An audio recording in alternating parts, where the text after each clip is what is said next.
La Argentina de Javier Milei está a punto de una debacle total al posiblemente entrar en una megacrisis financiera y el presidente austral estafa a sus ciudadanos para, posiblemente, financiar su fuga. El país sudamericano carga con una pesada cruz desde la dictadura de los 70, una descomunal deuda externa. El problema ha sido que el dólar necesario para pagar esa deuda en Argentina siempre ha sido escaso, pues su capacidad exportadora no es suficiente para pagar estas acreencias. En los 90, Argentina venía a una hiperinflación sufrida por varios países de América del Sur. Para solventar, el presidente Menem y su ministro de Hacienda, Domingo Cavallo, se inventaron la convertibilidad. Un peso era igual a un dólar. En Argentina, el aparato productivo requiere muchos dólares para crear sus bienes y servicios. Y si el dólar es escaso, o sea, caro, pues el dólar se convierte en un factor importante de los precios. Al controlar el dólar con la convertibilidad, se acabó la inflación. Pero para mantener esa paridad, en Argentina tenía que haber tantos dólares como pesos. Eso significaba dejar de emitir pesos, pero a la vez que hubiera una entrada neta positiva de dólares. Más exportaciones que importaciones, más turistas llegando que argentinos saliendo. Como no tenía esa entrada neta, Argentina consiguió la divisa de dos maneras distintas. Una, vendiendo todas las empresas estatales que tenía, y dos, cuando se quedó sin empresas por vender, se empezó a endeudar cada vez más y con el FMI. Cuando el organismo de crédito le negó préstamos adicionales porque creía que no le iba a pagar, llegó el default, el ajuste estructural, el corralito financiero, la peor crisis económica de la historia moderna. El presidente Rodríguez Sá, en diciembre de 2001, decide dejar de pagar la deuda, generando un superávit real para el país, que llevó a unas negociaciones fuertes en los periodos de los Kirchner y a un crecimiento del PIB del 8% en promedio.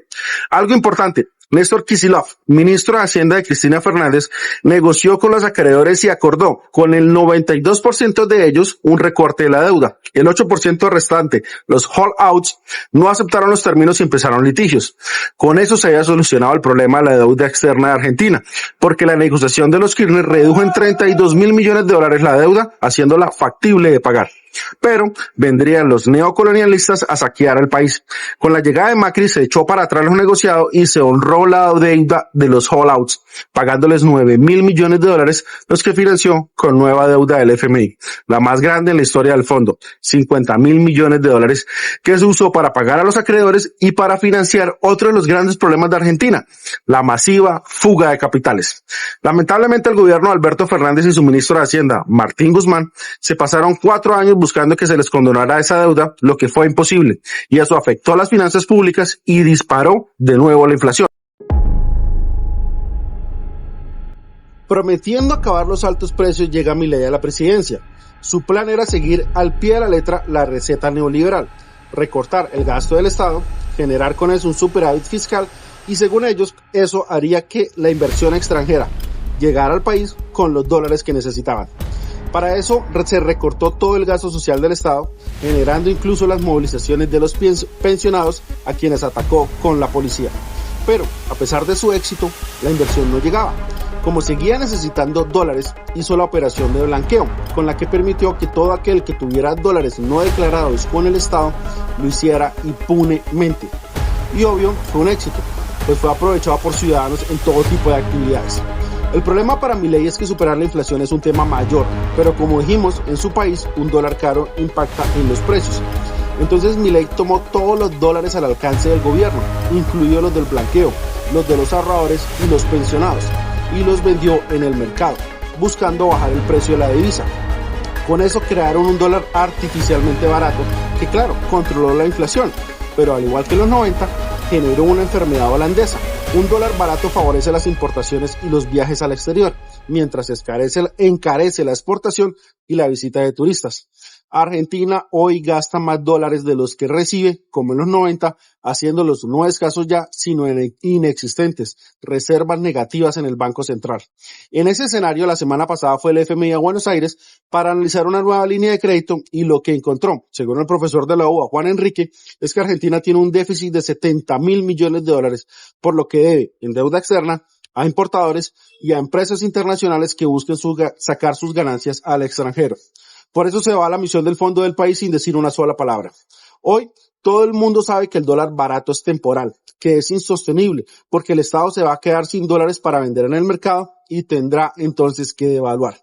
Por eso sube el riesgo país y los mercados bursátiles caen. Nadie confía ya en Argentina. Esa futura devaluación, que calculan será hasta del 300%, está aumentando la especulación contra el peso, haciendo que todo el mundo compre dólares, haciéndolos más escasos, más caros, más imposibles de sostener. Cuando se acaben los dólares y el peso se devalúe, se disparará la inflación y hará al país uno invivible, imposibilitando el pago de la deuda. 2001 de nuevo, solo que peor. Milei, como a todo peón colonial, sus amos lo echan cuando no le sirven. La jueza Loretta Preska de Nueva York le embarga $210 millones por no pago de unos bonos de deuda y por presión del fondo Woodford pide que Argentina pague con sus reservas de oro en Londres que puso ahí su ministro Caputo. Trump además impone aranceles al acero que afectarán la exportación a Argentina, generando más escasez de dólares. Especulo yo que en ese escenario de un total sin salida para Milei en Argentina, sabiendo que su final será el mismo de la Royal escapando en helicóptero de la Casa Rosada, el presidente decide participar de una estafa con la criptomoneda Libra, en la que el presidente se reúne con estos fundadores, promueve su producto altamente especulativo y luego resulta un robo masivo, donde al parecer unas 10 personas se quedaron con unos $100 millones. O Milei es un estafador o es un total incapaz. Yo creo que es lo primero, algo basado en los hechos rodeando esta noticia, pero además que ya había estado involucrado él mismo en una situación muy similar en anterioridad. Hoy no tengo duda, Milei sabe que debe evaluar, lo que hará se derrumbe su economía y por lo tanto se pone en modo fuga. De llegar a pasar esto, no se nos puede olvidar nunca que la derecha de Colombia y de toda América Latina admiró, apoyó y emuló a Javier Milei. Con esa gente, nunca más. Es hora de otra república.